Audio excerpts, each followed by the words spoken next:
Hello everyone, कैसे हैं आप लोग। आई होप आप सब अच्छे होंगे और आप लोगों की ग्रेड 3 की प्रिपरेशन अच्छे से चल रही होगी। हम लोग अपने पिछली वीडियोस में प्रीपोजिशन को देख रहे थे और हमने प्रीपोजिशन से रिलेटेड एग्जाम्पल के थ्रू सारे टाइप्स और इसमें कौन कौन से प्रीपोजिशंस होते हैं वो सब कुछ हमने पिक्चर्स के थ्रू समझा था।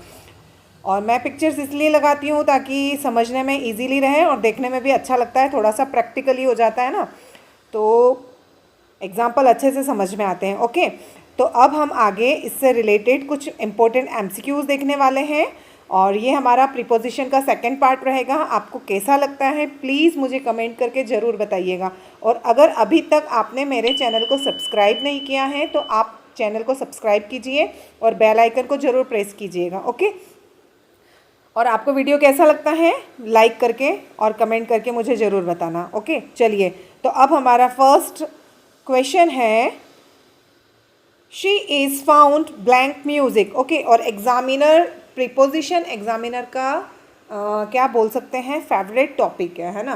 तो प्रीपोजिशन से रिलेटेड क्वेश्चंस बनते ही बनते हैं, है ना। तो हम देखते हैं कि इसमें क्या आएगा, कौन सा ऑप्शन इसमें सही बैठता है हमारा। She is found blank music, है ना। अब फाउंड जो होता है, जो फाइंड होती है, ये फाइंड हमेशा अपने साथ में ऑफ को, और ये प्रीपोजिशनल फ्रेज होती ना, वैसे ये यूज़ में आती है।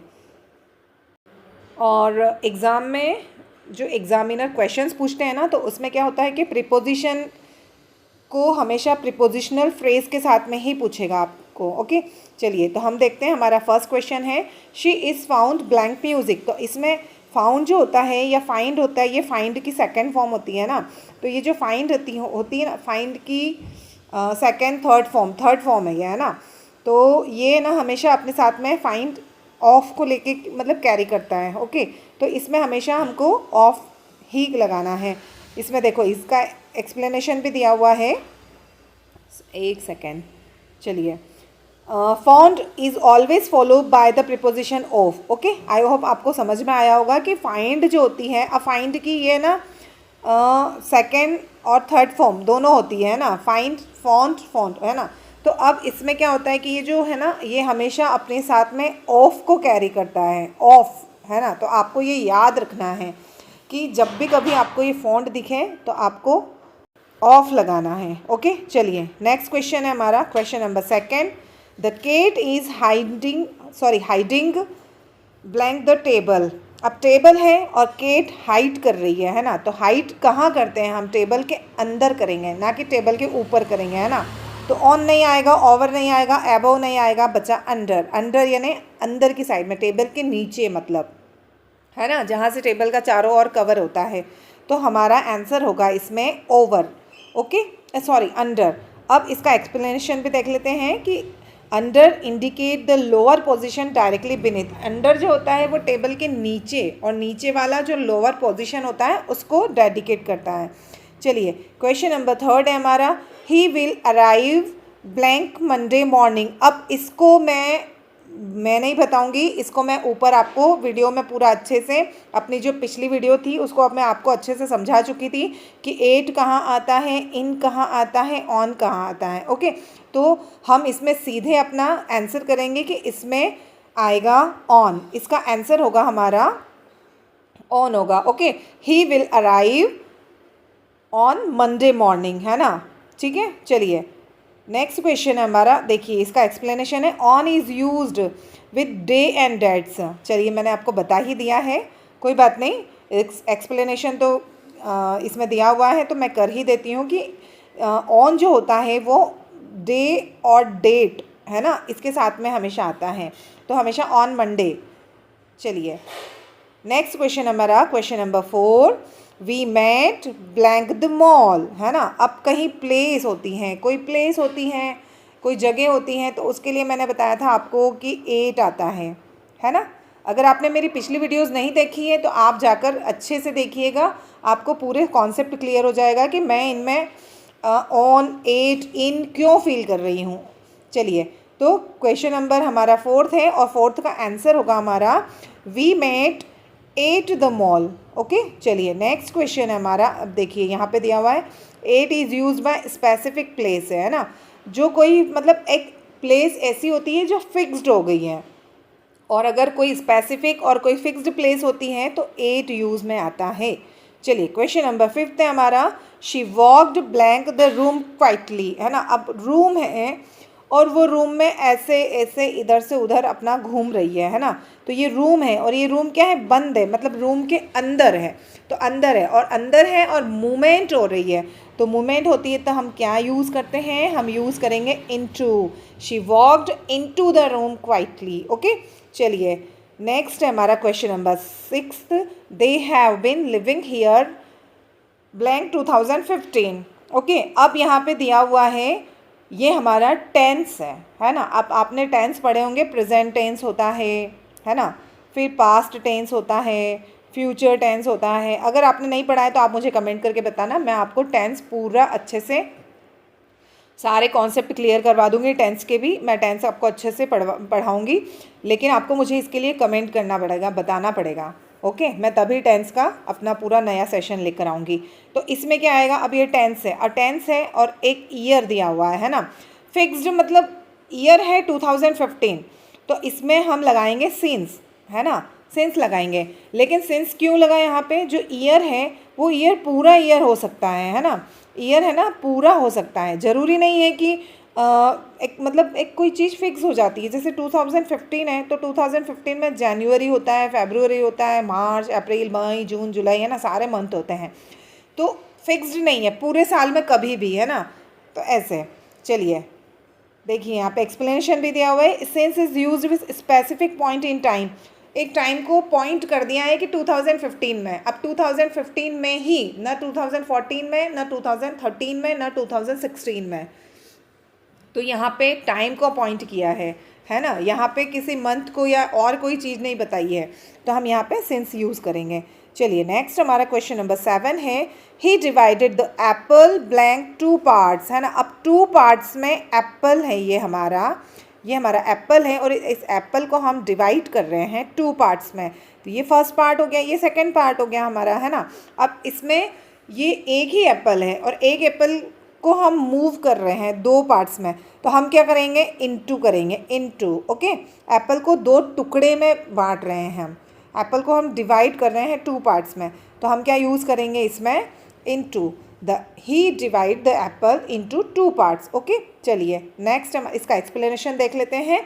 Into when someone is separated और चेंज्ड इन फॉर्म, है ना। अगर कोई थिंग्स है उसको हम डिवाइड कर रहे हैं, है ना, हम उसको डिवाइड कर रहे हैं, या फिर उसकी जो सिचुएशन है, उस वो जो फॉर्म में है, जिस फॉर्म में है उसको हम चेंज कर रहे हैं, है ना। ये गोल में थी, अब इसको हमने क्या किया, यहाँ से ऐसे कट लगा दिया, तो क्या ये जो हिस्सा बचा हमारा, 1 मिनट, अब ये जो हिस्सा बचा हुआ है क्या ये गोल है, ये वाला जो हिस्सा है ये क्या गोल है, नहीं है ना, ये डिवाइड हो चुका है, इसीलिए हम यहाँ पे इनटू का यूज़ कर रहे हैं। ओके, चलिए नेक्स्ट है हमारा question number 8, the plane flew blank the cloud, है ना। अब क्लाउड है और क्लाउड्स के ऊपर प्लेन उड़ रहा है ना, तो क्लाउड्स से भी ऊपर है वो, तो the plane flew over the cloud. Okay, चलिए नेक्स्ट क्वेश्चन है हमारा, the teacher is angry blank his laziness, है ना। अब यहाँ पे एंग्री के साथ में हम क्या लगाते हैं, मोस्टली एंग्री विथ या एंग्री ऑन, या मतलब ऐसे यूज़ में होते हैं, अलग अलग प्रीपोजिशनल फ्रेज यूज़ में आती है, लेकिन यहाँ पे एंग्री के साथ में क्या आएगा, एंग्री विथ आएगा। ओके, चलिए अच्छा इसका एक्सप्लेनेशन भी देख लेते हैं हम। यहाँ पे एंग्री के साथ में हम विथ लगाएंगे, और विथ क्यों आया है, क्योंकि वो जो टीचर है ना, वो जो टीचर है वो किसी इंसान से गुस्सा हो रहा है, वो किसी इंसान से गुस्सा हो रहा है कि वो इंसान है ना क्या है, लेज़ी है, मतलब वो इंसान कैसा है, लेज़ी है ना। तो इसमें क्या होता है कि कोई समवन, मतलब समवन कोई पर्सन होगा, और एंग्री किसके साथ में हो रहे हैं, समवन के साथ में एंग्री हो रहे हैं, तब हम विथ लगाते हैं। और अगर कोई चीज़ होती है समथिंग, तब हम एंग्री अबाउट लगाते हैं। ओके, एंग्री अबाउट, हम किसी चीज़ से नाराज़ हैं, है ना, तो एंग्री अबाउट आता है, और अगर हम किसी इंसान से नाराज़ हैं तो एंग्री विथ आएगा। ओके, चलिए नेक्स्ट क्वेश्चन हमारा question number 10, the child is afraid blank the dark. Okay, तो अब द चाइल्ड है वो अफ्रेड, अब अफ्रेड हमेशा, अब यहाँ पे पूरा सेंटेंस नहीं देख के हम सिर्फ अफ्रेड को देखेंगे। अब अफ्रेड है हमारा, अफ्रेड एक मतलब इसके साथ कोई प्रिपोजिशन मिल जाएगा तो ये क्या हो जाएगा, प्रिपोजिशनल फ्रेज हो जाएगी।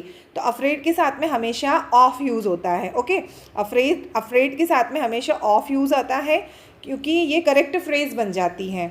ठीक है, तो इसमें हमारा आंसर ऑफ हो जाएगा। चलिए नेक्स्ट क्वेश्चन है हमारा, I have been waiting an hour. Okay, अब एन आवर है, 1 घंटा है, मतलब 1 घंटा एक फिक्स्ड टाइम हो गया है। फिक्स्ड टाइम मतलब 1 घंटा, एक से न ज़्यादा न एक से कम, है ना। तो हम यहाँ यूज़ करेंगे 4 का। हमारा आंसर क्या होगा यहाँ पे, 4। ओके, चलिए नेक्स्ट क्वेश्चन है हमारा, देखो 4 is used for duration of time, है ना। टाइम जो ड्यूरेशन बताते हैं ना, 1 घंटे के, 1 घंटे में, 2 घंटे में, 1 घंटे से, तो ऐसे 4 यूज़ आता है। ओके, चलिए नेक्स्ट है, he is married blank a doctor. अब ये ऐसा सेंटेंस है कि आप यहाँ विथ लगा दोगे, लेकिन विथ नहीं होगा। हम यहाँ पे यही गड़बड़ करते हैं, हम यहाँ विथ लगाते हैं जो कि बिल्कुल गलत है। हमको यहाँ पे टू लगाना पड़ेगा। क्या आएगा यहाँ पे, टू, और ये करेक्ट फॉर्म होता है क्योंकि जो मैरिड होता है वो मैरिड विथ नहीं होता है, विथ टू होगा यहाँ पे। ओके, चलिए तो हमारा इसका एक्सप्लेनेशन भी देख लेते हैं कि married to is correct phrase. Married to जो होती है वो करेक्ट फ्रेज होती है। वी मैरी टू समवन, है ना, हम किसी के साथ शादी कर रहे हैं तो टू लगाते हैं। अगर यहाँ पे एक्टिव पैसिव होता तो हम फिर भी सोचते हैं कि विथ लगाएं, लेकिन हम यहाँ पे विथ नहीं लगा सकते हैं, हम यहाँ टू का यूज़ करेंगे। चलिए नेक्स्ट क्वेश्चन है हमारा, question number 13, she set blank the chair. अब ये बहुत ईजी है, ये आपको मुझे कमेंट बॉक्स में कमेंट करके बताना है कि इसका आंसर क्या होगा। ये बहुत इजी है, मैं इसका आंसर नहीं बताऊंगी आपको। चलिए नेक्स्ट क्वेश्चन है हमारा, question number 14, the train is coming blank the platform. Okay, ये बहुत इजी है। अगर आपने पिछली वीडियो नहीं देखी है तो इससे रिलेटेड मैंने आपको बहुत अच्छे से डिटेल में समझाया है। मैं फिर से अगेन समझा देती हूँ आपको कि ऐसा क्यों हुआ है। जो ट्रेन है वो ट्रेन, ये जो ट्रेन है ना, ये ट्रेन है। अब ये ट्रेन एक सरफेस के ऊपर चल रही है। ये जो ट्रेन है ना, ये एक सरफेस के ऊपर मूव कर रही है। एक ही सरफेस है वो, है ना, इसी के ऊपर आती है, इसी के ऊपर जाती है। क्या यहाँ से चेंज होके क्या रोड पे चल सकती है? नहीं ना, ट्रेन रोड पे कहाँ चलेगी? ट्रेन तो अपनी फिक्स्ड जगह पे ही चलती है ना। तो जब ट्रेन अपनी फिक्स्ड जगह पर ही मूवमेंट करती है तो उसमें हम ऑन टू का यूज़ करते हैं। क्या यूज़ करते हैं? ऑन टू का। ओके, अगर कोई जगह पेक है, अगर कोई जगह पेक है और अगर हम वहीं के वहीं मूवमेंट कर रहे हैं, अंदर ही अंदर उसमें मूव कर रहे हैं, कोई सरफेस है ना, और कोई पैक्ड सरफेस है, खुला स्पेस नहीं है ना, तो उसमें इनटू आता है। और अगर हम किसी एक जगह से पानी के अंदर, है ना, पानी में, अगर ये पानी है, रिवर है, और हम ये पत्थर है और इस पत्थर के ऊपर हम खड़े हैं यहाँ पे, है ना, और हम यहाँ से इसमें जंप करेंगे, है ना, इसके अंदर जंप करेंगे तो हम कहाँ जाएंगे? पानी के अंदर। तब हम इनटू का यूज़ करेंगे। ओके, चलिए तो अब यहाँ पे क्या यूज़ आएगा? On to. हमारा करेक्ट आंसर हो जाएगा on to. The train is coming on to the train, sorry, on to the platform. चलिए नेक्स्ट है हमारा question number 15, he jumped blank the river. अभी मैंने समझाया था आपको, है ना, तो अभी मैं पूरा अच्छे से आपको अभी पिछला जो क्वेश्चन था उसमें मैं समझा चुकी हूँ, तो मैं बता देती हूँ इसमें सीधा आंसर। इसका आंसर होगा हमारा इनटू, है ना, इसमें होगा he jumped into the river. Okay, चलिए नेक्स्ट क्वेश्चन है हमारा question number 16, the post office is located blank the bank and the school. अब यहाँ पे समझिए आप, जब किसी दो वस्तु या दो जगह, है ना, जब कोई दो जगह के नाम आ जाते हैं जो एंड से कनेक्ट होते हैं, है ना, तो हमेशा वहाँ पर हमको बिटवीन का यूज़ करना है। ये आपको याद रखना है ना, ये कुछ चीज़ें आपको याद रखनी पड़ेगी। The post office is located between the bank and the school, दो प्लेस के बीच में है ना। चलिए नेक्स्ट क्वेश्चन हमारा question number 17, the dog rain blank the street, है ना। अब ये जो डॉग है ना, एक कुत्ता है। ओके, वो कुत्ता भाग रहा है। अब वो कुत्ता भाग रहा है ना, तो वो क्या कर रहा है? ये जो स्ट्रीट है ना, स्ट्रीट को क्रॉस कर रहा है वो, है ना, स्ट्रीट को क्रॉस कर रहा है, तो हम वहाँ पे अक्रॉस यूज़ करेंगे। स्ट्रीट में मतलब यहाँ से यहाँ भागेगा, यहाँ से आया और यहाँ चला गया, है ना, तो यहाँ पे हम यूज़ करेंगे अक्रॉस का। Okay, the dog ran across the street, है ना। चलिए नेक्स्ट है he goes to work blank foot. अब कभी भी फुट दिखता है हमको तो हम अपने पैरों पर चलकर जाते हैं ना। हम अपने किसी भी काम से हमको अगर कोई काम होगा और हम अगर जाते हैं तो हम क्या, हमारे जो फुट होते हैं, है ना, और अगर क्या बोलते हैं उसको, पाथ हो गया, है ना, कोई रास्ता हो गया, तो हम उसके ऊपर चलते हैं, तो हम हमेशा ऑन का यूज़ करते हैं। चलिए नेक्स्ट क्वेश्चन है, ये देखिए, on foot is the correct phrase to indicate walking, है ना, वॉकिंग करते हैं, हम चलते हैं, तो उसके लिए ऑन फुट का यूज़ करते हैं, जो करेक्ट फ्रेज होती है। नेक्स्ट क्वेश्चन हमारा सेकेंड लास्ट है, द बुक इज़ रिटर्न। अब ये पैसिव फॉर्म में है, अब ये पैसिव फॉर्म में है, और पैसिव फॉर्म में मैंने आपको समझाया था कि बाय यूज़ होता है। हम इसको यहाँ पे, अब हमको कैसे पता चला ये पैसिव फॉर्म है, क्योंकि हमने देखा कि यहाँ पे ईज़ आ रहा है जो हेल्पिंग वर्ब है हमारी। आपने अगर हेल्पिंग वर्ब, है ना, और कनेक्टिंग वर्ब, मतलब बहुत सारी, मैंने वर्ब का पूरा लेसन आपको अच्छे से कंप्लीट करवाया है। अगर आपने नहीं देखा है तो पिछली वीडियोस में जाकर देख लीजिएगा, आपको समझ में आ जाएगा। ओके, अब ये हेल्पिंग वर्ब है ईज़, और ईज़ के बाद सीधे वर्ब की थर्ड फॉर्म आ गई है ना।